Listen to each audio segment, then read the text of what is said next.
വിളിക്കാൻ പാടില്ല എന്നൊക്കെ പറയുന്നുണ്ട്. പക്ഷേ നമ്മൾ സൂറത്തുൽ കലം 68:13 അതിൽ നമുക്ക് കാണാം മുത്തുല്ലൻ ബാദദാലിക സനീൻ.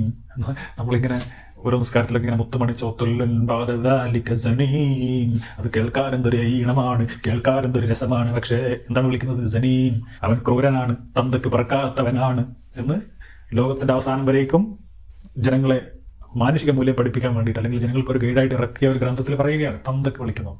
ഈ തന്തക്ക് പിറക്കാൻ ഒരാൾ എങ്ങനെ ജനിക്കണമെന്ന് തീരുമാനിക്കുന്ന അയാളല്ല. ഞാൻ എങ്ങനെ ജനിക്കണമെന്നുള്ളത് എൻ്റെ തീരുമാനമല്ല. എൻ്റെ മാതാപിതാക്കൾ ആരാകണമെന്ന്, ഞാൻ എവിടെ ജനിക്കണമെന്ന്, ഞാൻ ആർക്ക് ജനിക്കണമെന്ന് എന്നൊക്കെ ഞാൻ തീരുമാനിച്ചതല്ല.